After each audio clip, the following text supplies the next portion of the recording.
Welcome back to Shogun's Base. Today, we're delving into one of the most captivating aspects of Tower of God, Zahard's princesses. Zahard's princesses are among the most powerful and intriguing characters in Tower of God. Chosen by King Zahard himself, these women are bestowed with immense power and responsibility, making them key players in the tower's complex hierarchy. Whether you're a longtime fan or just beginning your journey, we're here to explore everything you need to know about Zahard's princesses. So, what exactly are Zahard's princesses? The princesses of Zahard are a group of elite females chosen to serve Zahard as the obligation for receiving his power. Considered as the ultimate species in the tower, a princess is chosen every several hundred years. They are an existence which, at times, serves as a sword to defend the authority of the king and at other times, is worshipped by the citizens of the tower. Being recognized as a princess is an honorable and almost impossible achievement, and there are many candidates vying for the position. As everyone in the tower is considered a son or daughter of Zahard, a princess is likely a chosen daughter of Zahard, and she calls the king father. They are selected from the 10 great families or elsewhere, making them adopted children, and thus part of the Zahard family.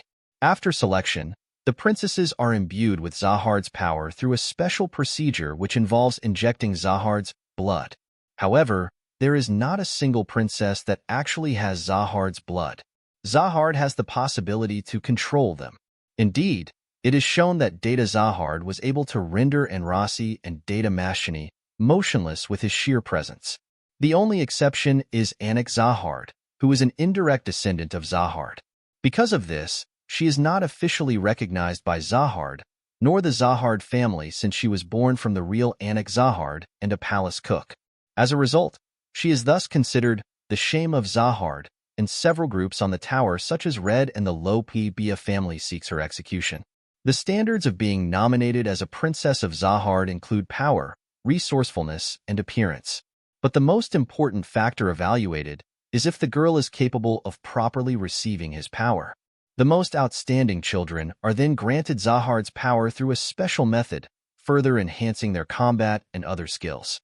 Hence, princesses of Zahard are physically stronger than most members of the 10 families. Furthermore, regular princesses are more durable than an average ranker.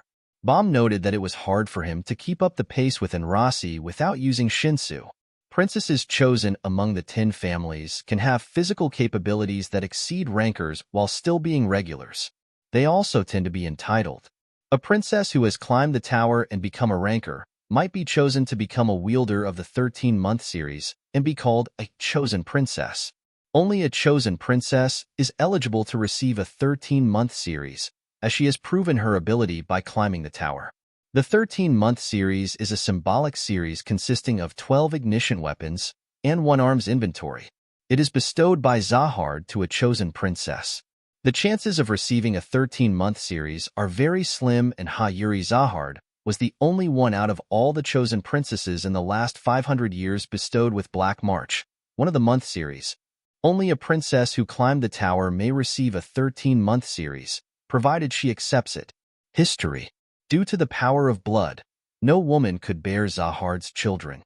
So Pabaid Augustang suggested the idea of injecting Zahard's blood inside women, making them climb the tower and compete, so that the best of them would become the king's bride.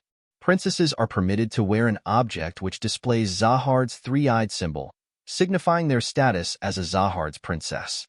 For example, Yuri Zahard's tie and Enrasi Zahard's hair pin both possess the 3-eyed symbol. Rules governing the princesses. The princesses are governed by a set of rules. So far, 1. They must not have a relationship with a man. 2. They must not marry. 3. They may not have a child. 4. They must not help an enemy of the empire. 5. They may not enter the floor of death. 6. The first 3 rules are to prevent Zahard's power from being spread. Breaking any of these rules may result in execution. Furthermore, princesses who've been selected to receive a 13-month series are bound by an additional set of rules upon accepting it. Known princesses. There have been a total of 28 confirmed princesses, although several have gone missing. 13-month princess. Adori Zahard, Golden November. Eurasia N. Zahard, colorless December, sealed. Ari Hagafirion Zahard, red October. Kunmashchini Zahard, yellow May. Garam Zahard, indigo July and blue August. Ha Yuri Zahard, black March and green April. Alfred Zahard, luminous June, missing.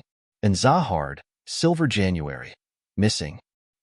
Rancor Princess, Ari Horn Zahard, Heis Zahard, Pondo Zahard, Anik Zahard, Rebecca Pon Zahard, Uni Zahard, Urim Zahard. Regular Princess, and Rossi Zahard, Ari Rose Zahard, Hindo Lok Gladmary Zahard, Kun Maria Zahard, Lo Pabia Lilial Zahard, Lo Pabia Shilial Zahard. Anik Zahard, illegitimate princess, non-regular princess, Jaina Repalista Zahard. Fights between princesses who wield one of the 13-month series are never considered a problem, even if they result in death. Zahard's princesses are deeply intertwined with the Tower of God storyline. Any princess who becomes a rancor is entitled to a guide, thanks to a contract with the Zahard family. Princesses often possess the blood of one of the 10 great families and the power of Zahard, granting them physical capabilities that surpass those of a typical rancor. A notable example is Yuri Zahard, whose Ha family is renowned for their strong bodies. A princess directly descended from one of the 10 great family heads is particularly influential and powerful. Being a princess of Zahard is a prestigious position, and if she hails from one of the 10 great families, she will likely become the central power of that family in the future. Princesses from the 10 great families have clear hierarchical relationships and often do not consider regulars from outside the families as equals. SIU has also planned a Zahard's princess arc, although it may appear later than expected. The system of Zahard's princesses is highly competitive. It is challenging just to be chosen, and afterward, they must survive competition against other princesses. There have been many instances where princesses from normal families are killed unnoticed, as their rise to rancor status threatens the existing power structure.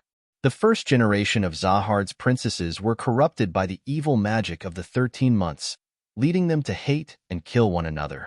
It was later revealed that this tragedy was orchestrated by Zahard himself. Zahard created the princesses' system to quell immediate concerns about producing an heir. Princesses lose their royal status if they marry, similar to how Japanese princesses lose their status when marrying commoners. This requires Zahard's approval. Princesses caught eloping or secretly having children, as in the case of Anik Zahard, risk execution. Princesses who possess a 13-month series cannot simply surrender if captured by an enemy. They can refuse imprisonment or restraint, as this would cause significant trouble for the Zahard family. Thanks for watching, and until next time, keep climbing and stay curious.